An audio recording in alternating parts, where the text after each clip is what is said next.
Good morning students. આજે આપણે પ્રકરણ 15નું આગળનું લેક્ચર લઈશું. ખૂબ અગત્યનો ટોપિક છે વનસ્પતિમાં વૃદ્ધિ નિયામકો. વનસ્પતિમાં વૃદ્ધિ નિયામકો. વનસ્પતિમાં વૃદ્ધિ નિયામકો એ રાસાયણિક ઘટકો છે, રસાયણોના બનેલા છે. સાદા અને લઘુ એટલે નાના અણુઓ છે. દાખલા તરીકે હું તમને એક ઉદાહરણ આપું છું. પહેલું ઇન્ડોલ સંયોજન લઉં છું. ઇન્ડોલ સંયોજનો: indole acetic acid, indole butyric acid. આ બધા જે છે એ વનસ્પતિમાં આવેલું એ પહેલું વૃદ્ધિ નિયામક છે. પહેલું એટલે આપણે જે પાંચ છે કે ક્રમબદ્ધ આપીએ છીએ. બીજું, એડેનિનના વ્યુત્પન્નમાંથી આપણને N6 ફર્ફ્યુટાઇલ એમિનો પ્યુરિન. શું કીધું મેં? એડેનિનના વ્યુત્પન્નમાંથી ઉત્પન્ન થતો N6 ફર્ફ્યુટાઇલ એમિનો પ્યુરિન, એને કહેવાય કાઇનેટીન. સાઇટોકાઇનિન કહીએ છે, સાઇટોકાઇનિન અથવા કાઇનેટીન. આ બીજા પ્રકારનું વૃદ્ધિ નિયામક. ત્રીજું,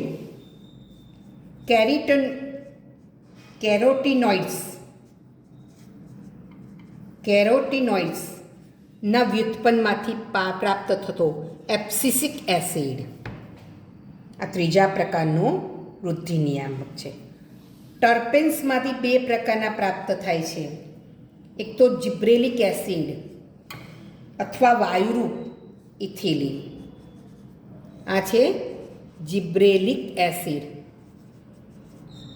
અને આનું નામ છે ઇથિલિન. વાયુરૂપ ઇથિલિન એક જ એવો છે કે જે વાયુ જોવા મળે છે. તો આ જુદા જુદા વૃદ્ધિ નિયામકો છે. આપણે આગળ બધું વિસ્તારમાં જોઈએ જ છે.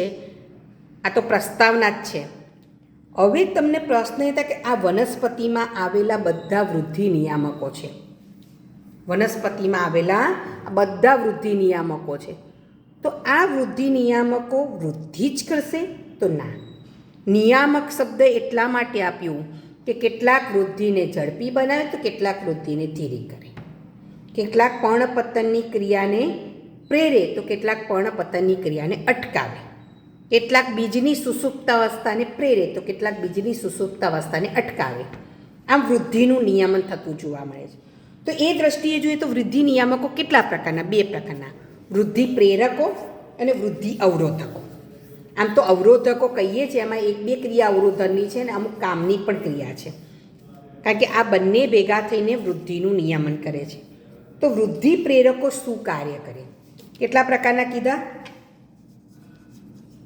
વૃદ્ધિ પ્રેરકો અને વૃદ્ધિ અવરોધકો. વૃદ્ધિ પ્રેરકો કોને કહીશું? તો જે કોષ વિભાજન, જો સાંભળજો, કોષ વિભાજન, કોષ વિસ્તરણ, આવર્તનની ક્રિયા, પુષ્પસર્જનની ક્રિયા, ફળ સર્જનની ક્રિયા, બીજ નિર્માણની ક્રિયા, આ બધાને પ્રેરે. આ ક્રિયાઓને પ્રેરે. કઈને ક્રિયાઓ કઈ? કોષ વિભાજન. તમે વિચાર, કોષ વિભાજન થાય તો વૃદ્ધિ થાય કે વૃદ્ધિનું અવરોધન થાય? પહેલું કીધું કોષ વિભાજન, બીજું કીધું કોષ વિસ્તરણ, ત્રીજું કીધું આવર્તનની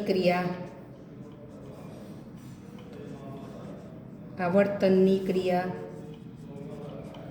અથવા વૃદ્ધિ, ચોથું કીધું પુષ્પસર્જન, પાંચમું કીધું ફળ સર્જન, છઠ્ઠું કીધું બીજ નિર્માણ. આ ક્રિયાને પ્રોત્સાહન આપે એને કહેવાય વૃદ્ધિ પ્રેરક. જ્યારે સુષુપ્તાવસ્થા,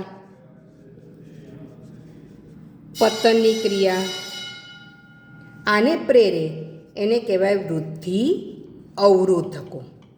પણ મેં તમને વાત કરી કે અવરોધકો એટલું અવરોધનનું જ કાર્ય નથી કરતા. દાખલા તરીકે વનસ્પતિમાં જ્યાં ઘા લાગ્યો તે ઘા રૂઝવવાની ક્રિયા પણ આ વૃદ્ધિ અવરોધકો કરે છે.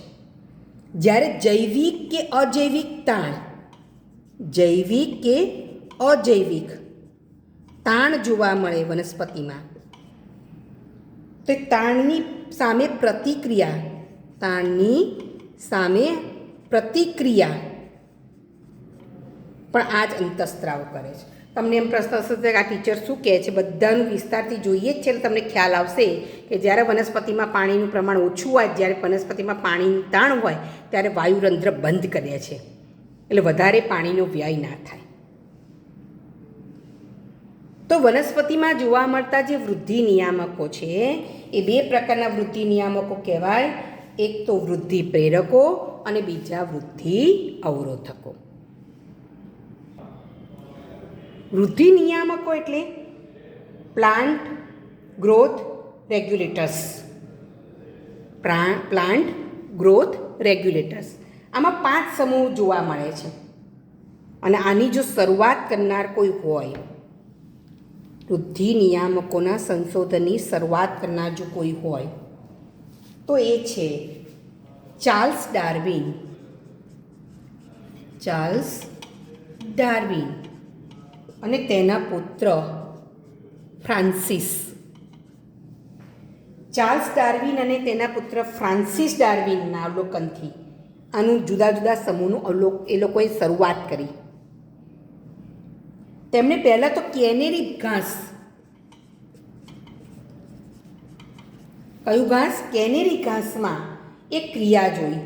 આ જે ઘાસનું ઉપરનું ટોચ હોય આને કહેવાય ભ્રૂણાગ્ર ચોલ. ભ્રૂણાગ્ર ચોલ. તો આ જે ભ્રૂણાગ્ર ચોલ છે એ પ્રકાશની દિશામાં નમતો જોયો, પ્રકાશ તરફ આવર્તન કરતો જોયો. એટલે એમને નવાઈ લાગી કે ભાઈ પ્રકાશની દિશામાં આ કેમ ભાગ નમે છે. તો એમણે આ જે ક્રિયા થઈ એના માટે એમાં એ ટોચ ઉપર એવું કોઈ દ્રવ્ય હોવું જોઈએ કે જેને કારણે તે પ્રકાશની તરફ આવર્તન બતાવે છે. તો ભ્રૂણાગ્ર ચોલ પ્રકાશની દિશામાં નમે છે તેના આધારે તેમણે નક્કી કર્યું કે આમાં કોઈ ઘટક હોવું જોઈએ અને પછી તેમણે એ ઘટકનું સંશોધન શરૂ કર્યું. F.W.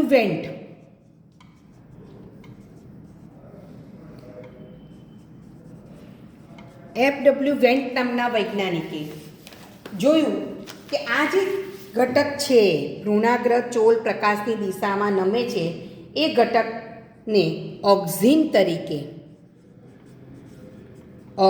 તરીકે અલગ તારવ્યું. શેના તરીકે અલગ તારવ્યું? ઓક્ઝિન તરીકે. બીજાંકુરણના ભ્રૂણાગ્ર ચોલમાં તમે બીજની રચનામાં ભણી ગયા કે જ્યારે બીજમાંથી ફણગો ફૂટે ત્યારે મૂળની ઉપર હોય ને મૂળ ટોપ કે ભ્રૂણમૂળ ચોલ કહેવાય અને પ્રકાંડની ઉપરનો જે ભાગ છે ને ભ્રૂણાગ્ર ચોલ કહેવાય. તો આ જે ભ્રૂણાગ્ર ચોલના અગ્રભાગમાંથી અમે બીજાંકુરણની ક્રિયા દરમિયાન ઓક્ઝિનને અલગ તારવ્યું.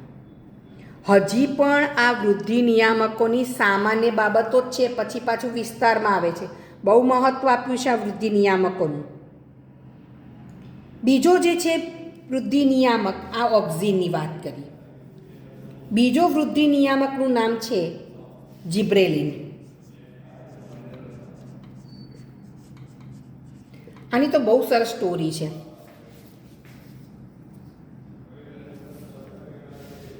એફ સ્પૂક નામના વૈજ્ઞાનિકે અને તેના સાથીદારોએ તમાકુના પ્રકાંડની આંતરગાંઠના ભાગોમાંથી, તમાકુનો જે પ્રકાંડ હતો એના આંતરગાંઠોની ભાગમાંથી કેલસ એટલે ખબર, અવિભેદિત કોષોનો સમૂહ. કેલસ એટલે શું? અવિભેદિત કોષોનો સમૂહ મેળવ્યો. એમણે આ જે મેળવ્યું એ ઓક્ઝિન ઉપરાંત વાહક પેશી તત્વોના સત્વ, સત્વ એટલે અંદરનું મટીરિયલ, યીસ્ટનું સત્વ, નાળિયેરનું દૂધ કે ડીએનએના પૂરક સ્વરૂપે માધ્યમમાં આપવામાં આવ્યું. આ સ્ફૂગ અને મિલર પછી સાયટોકાઇનની શોધ થઈ. પહેલાં આ લોકોએ જીબ્રેલીની શોધ કરી. યીસ્ટના ન્યુક્લિક એસિડના અવઘટનથી, યીસ્ટ છે ને, યીસ્ટ ફૂગ, એના ન્યુક્લિક એસિડના અવઘટનથી ઉદ્ભવેલું છે સાયટોકાઇનિન એવું માનવામાં આવે છે. ત્યારબાદ ત્રીજું છે સાયટોકાઇનિન.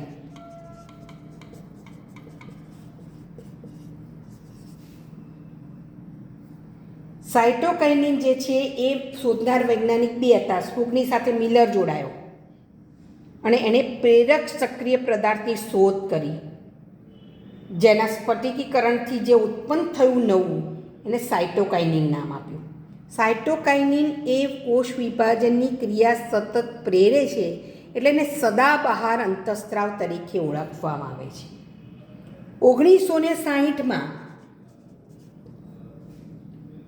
1960ના મધ્ય ભાગમાં 3 અલગ અલગ સંશોધકોએ શુદ્ધિકરણ દ્વારા એક નવું ઘટક મેળવ્યું.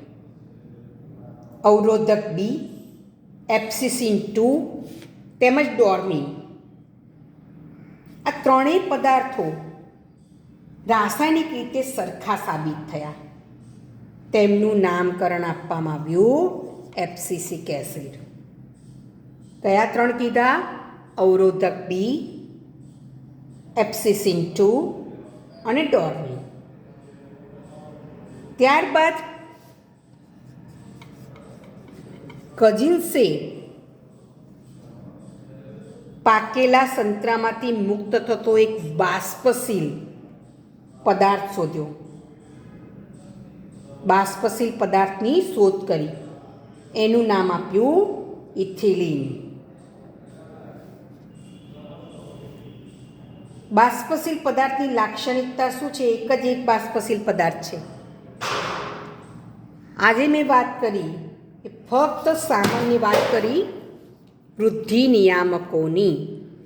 આવતા લેક્ચરમાં તમને વૃદ્ધિ નિયામકો વર્ણન પૂછે છે.